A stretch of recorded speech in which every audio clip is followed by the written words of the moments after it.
அன்பர்களுக்கு வணக்கம். கும்பராசி அன்பர்களே, நீங்கள் சனி பகவானை ராசி அதிபதியாக கொண்டவர்கள். உண்மை, நீதி, நேர்மைக்கு உட்பட்டு வாழக்கூடியவர்கள். கடின உழைப்புக்கு முக்கியத்துவம் அளித்து உங்களது சொந்த உழைப்பால் வாழ்வில் உயர்வை அடைய நினைப்பீர்கள். இந்த மாதம் உங்களது வாழ்க்கைக்கு ஓர் அஸ்திவாரமாக அமையப் போகிறது. ராசி மற்றும் ராகு.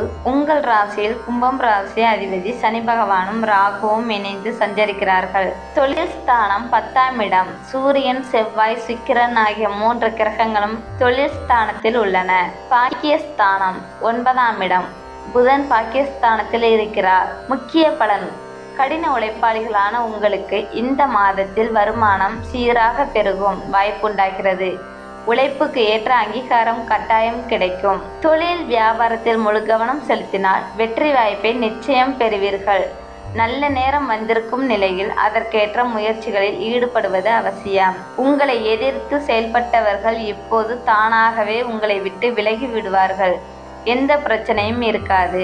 குடும்பத்தில் நிதானத்தை கையாளாமல் இருந்தால் பிரச்சனைகள் ஏற்படலாம். கணவன் மனைவிக்கிடையே தேவையில்லாத சண்டை சச்சரவுகள், வீண் வாக்குவாதங்களை தவிர்ப்பது முக்கியம். குடும்பத்தில் செலவுகளும் சற்று கூடவே இருக்கும். எனினும் வீட்டுக்கு தேவையான பொருட்களை வாங்கி மகிழ்ச்சி அடைவீர்கள். உங்கள் குழந்தைகளின் நலனை கருத்தில் கொண்டு அக்கறை செலுத்துவீர்கள். குழந்தைகள் உங்கள் சொல்படி கேட்டு நடப்பது மனதிற்கு ஆறுதல் அளிக்கும். நீங்கள் மற்றவர்களின் நலனை மையமாக வைத்து செயல்படுவீர்கள். எனினும் இந்த மாதம் செலவுகளும் அலைச்சலும் உண்டாக வாய்ப்பு இருப்பதால் தேவையான செலவுகளுக்கு மட்டும் முக்கியத்துவம் கொடுத்து பார்த்து பண்ணுவது நல்லது. தொழில் வியாபாரத்தில் தடையில்லாமல் நல்லபடியாக வியாபாரம் தொடங்கும்.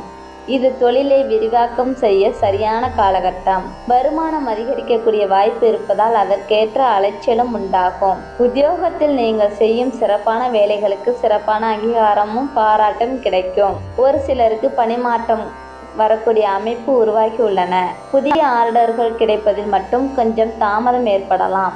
தொழில் தொடர்பாகவும் அலைச்சல் உண்டாகும். பூர்வீக சொத்துக்கள் மூலம் வரவேண்டிய விஷயங்களில் சற்று காலதாமதம் இருக்கும். ஆனால் மாத இறுதியில் உங்கள் கைக்கு வந்து சேரும். வரவு செலவு கணக்குகள் மற்றும் பணம் சார்ந்த விஷயங்களில் கவனமாகவும் கண்ணும் கருத்துமாகவும் முன்னெச்சரிக்கையாகவும் செயல்படுவது அவசியம். எதிர்காலத்திற்காக சேமிக்க தொடங்குவது நல்லது. ஆரோக்கியம், கடன், நோய் ஆகியவை உங்களை விட்டு நீங்கும்.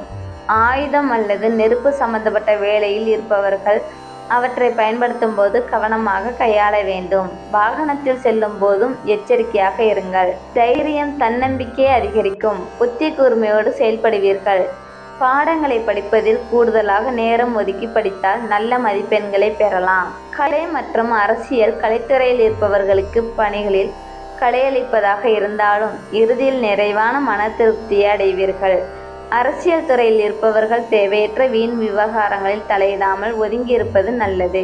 உங்கள் கோபத்தை மட்டும் குறைத்தே ஆக வேண்டும். வேண்டியவர்களுடனோ நெருங்கியவர்களுடனோ இந்த கோபத்தால் மனதாங்கல் வர வாய்ப்புள்ளது. நிதானமாகவும் பக்குவமாகவும் செயல்பட்டால் மேன்மையை பெறலாம். உங்கள் ராசி அதிபதி சனி பகவான் என்பதால் சனிக்கிழமையில் பெருமாள் வழிபாடு செய்து வந்தால் எண்ணற்ற நன்மைகளும் நல்ல உயர்வும் கிடைக்கும். தினமும் பூஜை அறையில் தீபமேற்றி பெருமாளை வழிபடலாம். உங்களுக்கு பெருமாள் பிடிக்கும் என்றால் ஓம் நமோ நாராயணா போற்றி என்ற மந்திரத்தை 3 முறை பதிவிடவும். சனிக்கிழமையில் நவக்கிரகத்தில் உள்ள சனி பகவானுக்கு எல் தீபமேற்றி வழிபாடு செய்யுங்கள். சனிக்கிழமை குளித்து முடித்துவிட்டு சாப்பிடுவதற்கு முன் ஒரு கைப்பிடி அளவு சாதத்தை காகத்திற்கு உணவாக வையுங்கள். இந்த எளிய பரிகாரம் சனி பகவானின் பரிபூர்ண அருளை பெற்றுத்தரும். சனி பகவானின் மந்திரம் ஓம் கம் சனி பகவானே போற்றி என்ற மந்திரத்தை 3 முறை பதிவிடவும். இந்த பதிவு உங்களுக்கு பயனுள்ளதாக அமைந்திருக்கும் என்று நினைக்கிறோம். பதிவு பிடித்திருந்தால் லைக் பண்ணுங்கள். உங்களுடைய நண்பர்கள் அல்லது குடும்ப உறுப்பினர்கள் குடும்ப ராசியாக இருந்தால் அவர்களுக்கும் பகிருங்கள். மேலும் இது போன்ற தகவல்களை பெற மறக்காமல் சப்ஸ்கிரைப் செய்யுங்கள்.